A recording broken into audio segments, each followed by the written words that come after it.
하나님의 시각으로 보는 나의 인생이라고 하는 제목으로 우리 말씀 함께 나누겠습니다. 자, 여러분들은 언제 화가 많이 나십니까? 분노가 정말 참을 수 없을 정도로 화가 날 때가 언제예요?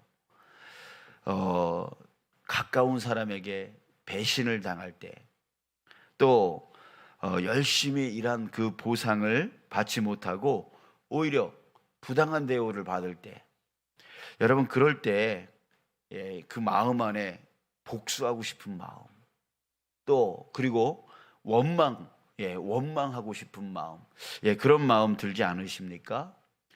그래요. 요셉의 인생을 보면 바로 그런 인생이었습니다. 그런 일들, 그런 배신의 일들을 한 번만 당한 게 아니라 그는 계속해서 그런 배신의 일들을 당했던 사람이었어요. 처음에는 친형들에게 배신을 당했습니다. 요셉을 시기했던 형들이 요셉이 밉다고 그 요셉을 이집트 노예상에게 팔아버렸어요. 여러분, 아무리 미워도 어떻게 자기 친동생을 그렇게 할 수 있을까요? 그리고 아버지 야곱에게는 그 요셉이 들짐승에게 물려갔다고, 잡혀갔다고 라고 하면서 악의적으로 거짓말을 했습니다. 자, 두 번째는요, 이집트 보디발 장군 집에서 노예 생활을 하고 있을 때였습니다. 열심히 일했어요. 그래서 주인에게 인정받아서 가정 총무까지 승진을 했습니다. 자, 이제 살만합니다. 자, 그런데 그 주인의 아내가 이 요셉의 용모가 아주 잘생기고 저처럼 생기니까 이 웃는 이유는 뭘까요? 인정을 안 한다는 얘기겠죠. 아무튼 저보다는 더 잘생긴 것 같습니다. 그러니까 요셉을 꼬셨어요. 동침하자고 꼬셨어요. 그때에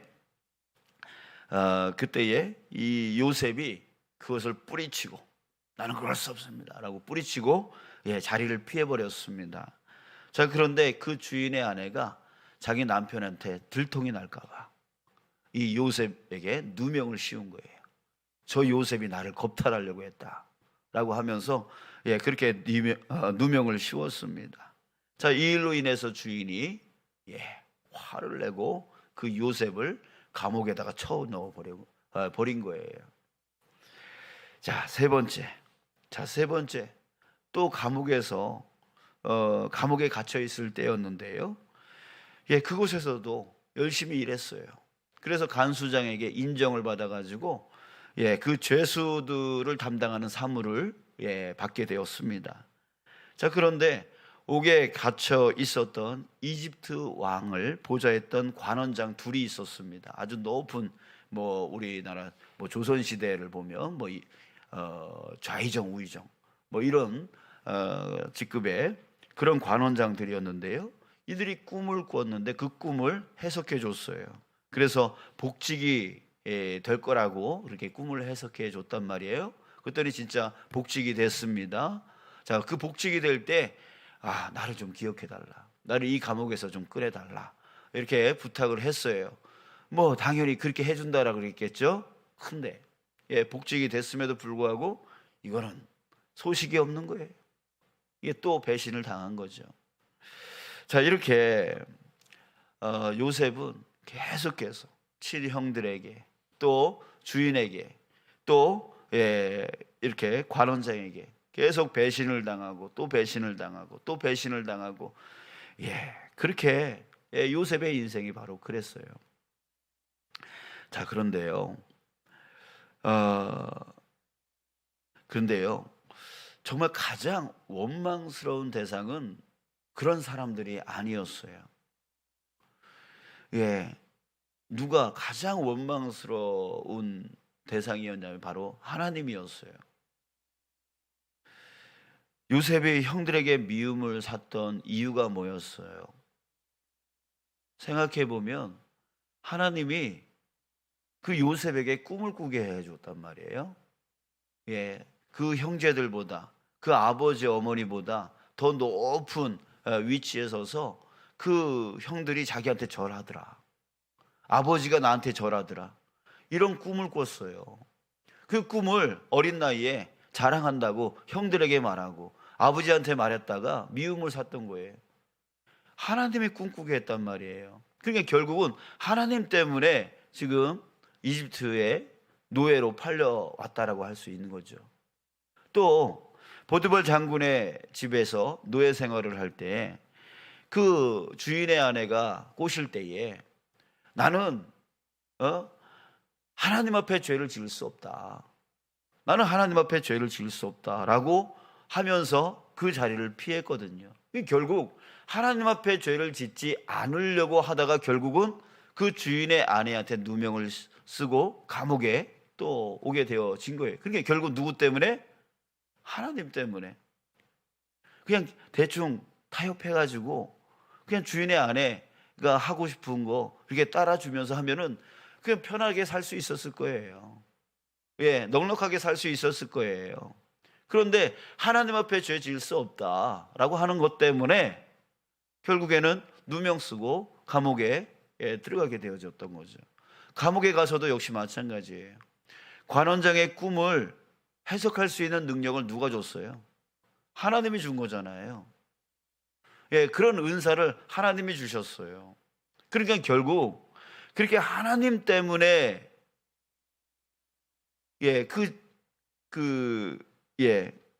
하나님 때문에 계속 배신당하고 또 배신당하고 또 배신당했단 말이에요. 그러니까 하나님 잘 믿으려고 하다가 결국은 그렇게 됐단 말이죠. 그러면 하나님이 어떻게 해주셔야 돼요? 아니, 하나님 때문에 그렇게 됐으면 하나님께서 좀 배신 안 당하게 만들어 줘야 되는 거잖아요. 한 번은 배신당할 수 있어도 그 다음은 막아주셨어야죠. 또 그 다음도 막아주셨어야죠. 하나님 때문에 여기까지 왔는데 하나님이 도와주셨어야죠. 여러분, 계속 이렇게 배신당하고 그렇게 마음이 상하고 힘들어지고 원망스러운 그런 일들이 계속 벌어질 때에 왜 하나님은 가만히 있는 거지? 내가 하나님 때문에 여기까지 이렇게 됐는데 왜 하나님은 가만히 있는 거야? 예, 사람도 밉지만 사람도 원망스럽지만 정말 원망스러운 것은 바로 하나님이었다. 이렇게 생각할 수 있는 거예요. 지금 요셉은 정말 너무나 미치겠는 거죠. 예, 여러분, 그러나 여러분, 오늘 본문 말씀을 한번 보시지요. 아버지 야곱이 죽고 난 후에 요셉의 형들에게 두려움이 생겼습니다. 왜냐하면 지금까지 그 요셉이 그 형들에게 복수하지 않았던 거, 그 어렸을 적에 그 동생을 이집트 노예상에 팔아서 그렇게 죽었다라고 거짓말을 하고 그렇게까지 했던 거, 그거를 형들이 그 마음에 품고 있었던 거예요. 그런데 지금까지 요셉이 그 형들을 가만히 뒀던 것은 바로 아버지 야곱이 살아 있었기 때문에, 아버지 때문에 우리가 살아 있을 수 있었다 이렇게 생각했는데 아버지 야곱이 죽은 거예요. 그러니까 이제 우리는 이제 요셉한테 복수를 당하고 말 거야. 우리는 이제 죽임을 당할 거야. 이렇게 생각을 했던 거죠. 그래서 두려웠습니다. 그래서 또 거짓말을 해요.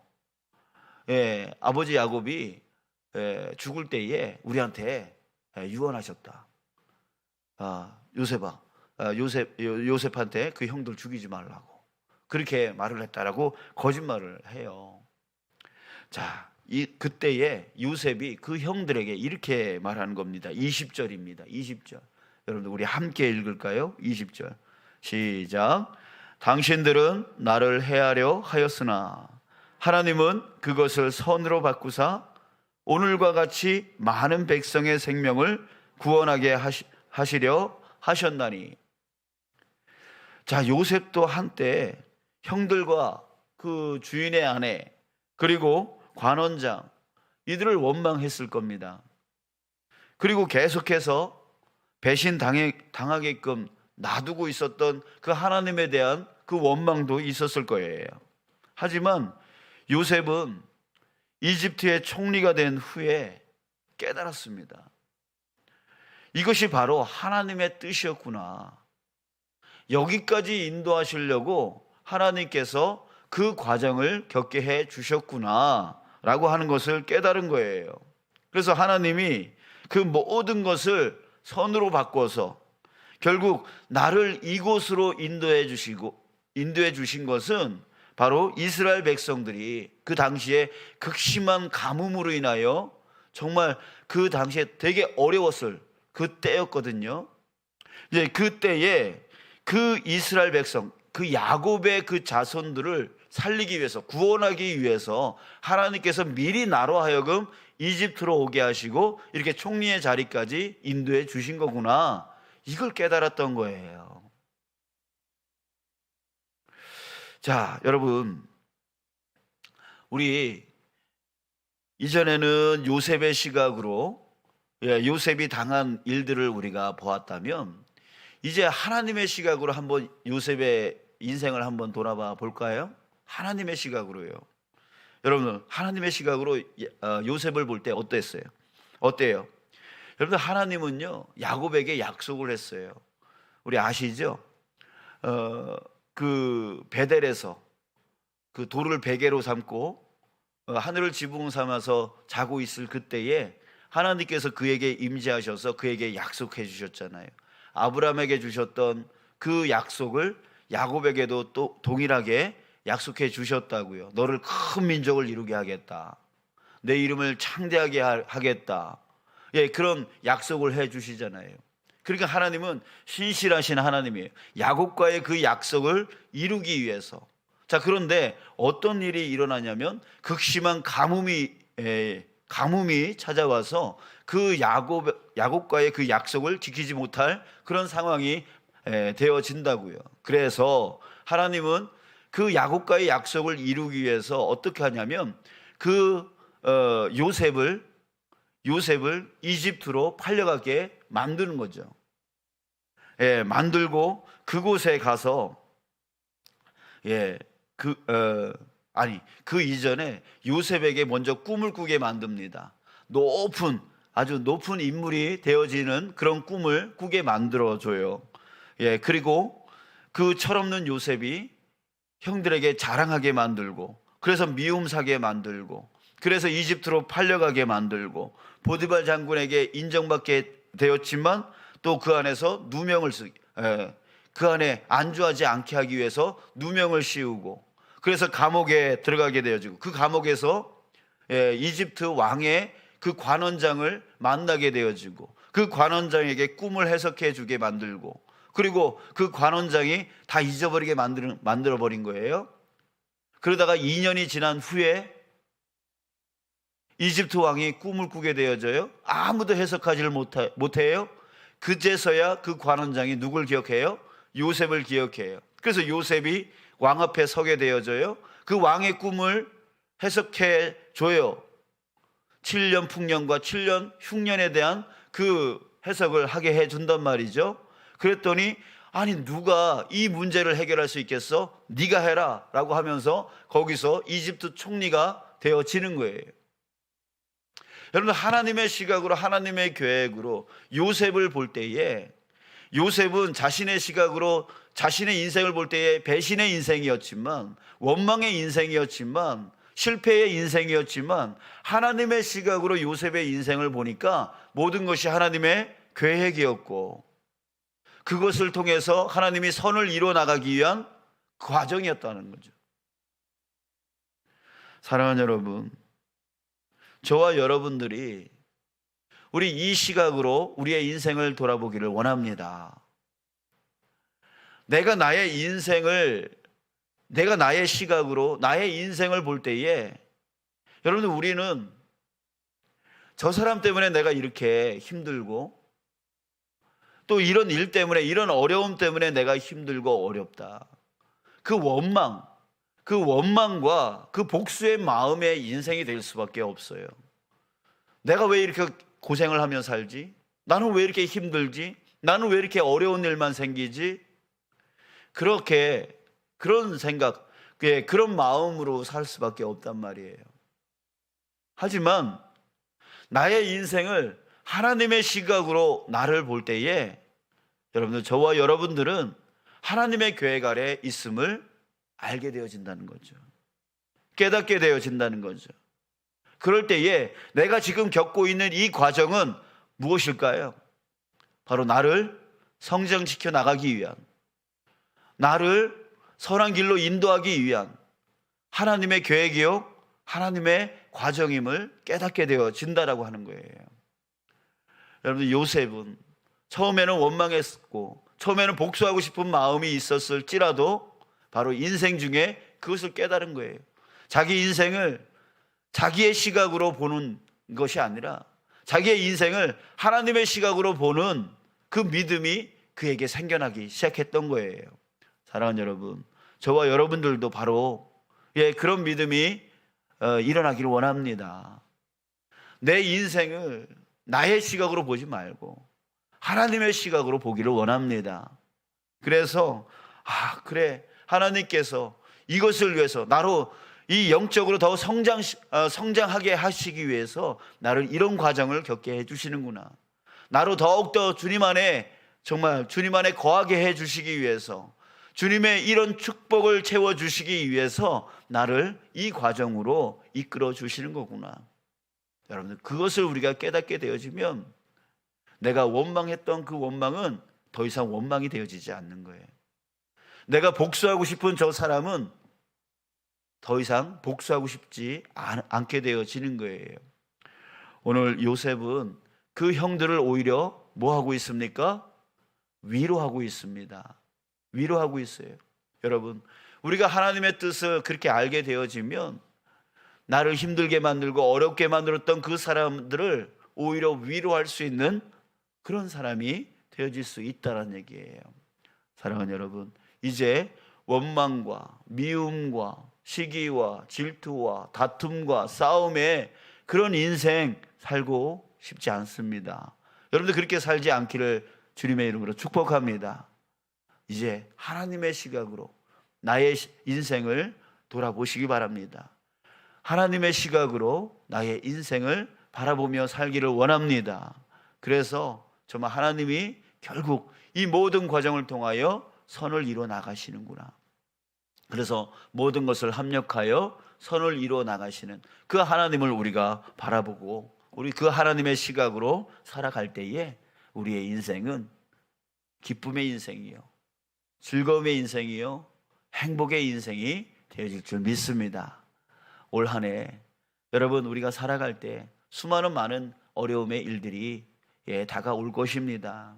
건강의 문제, 또한 가정의 여러 가지 문제, 또 일의 문제, 그걸로 인해서 우리는 많은 스트레스를 받을 것입니다. 그럴 때에 여러분, 그것을 그저 나의 시각으로 판단해 나가지 마시고 하나님의 시각으로, 나를 향한 하나님의 그 계획이 있음을 바라보는 그 시각으로 그 일들을 보면서 그 안에서 여러분, 우리 이렇게 나아갔으면 좋겠어요. 그 힘듦 안에서 내가 어떻게 하면 더욱 하나님께 의지할까? 우리 이 마음 가졌으면 좋겠어요. 그 힘든 가운데서 어떻게 하면 더욱 하나님의 뜻을 쫓아갈까? 또 어떻게 하면 더욱 나로 이 영적으로 육적으로 성장할 기회를 삼을까? 여러분, 우리 그렇게 살아갔으면 좋겠어요. 하나님의 계획이 있으니까, 나를 향한 하나님의 계획이 있으니까 우리 그 안에서 정말 어떻게 하면 하나님께 더 이 어려운 상황에서 의지할까? 더 하나님의 뜻을 어떻게 하면 더 쫓아갈까? 어떻게 하면 더 성장해 나갈 수 있을까? 우리 이런 긍정적인 마음으로 우리 믿음의 삶을 살아가는 올해 2023년도 되어지길 주님의 이름으로 축복합니다. 하나님이 여러분들과 함께하고 계시다는 거, 여러분들 그것을 결코 잊어버리지 마시길 주님의 이름으로 축복합니다.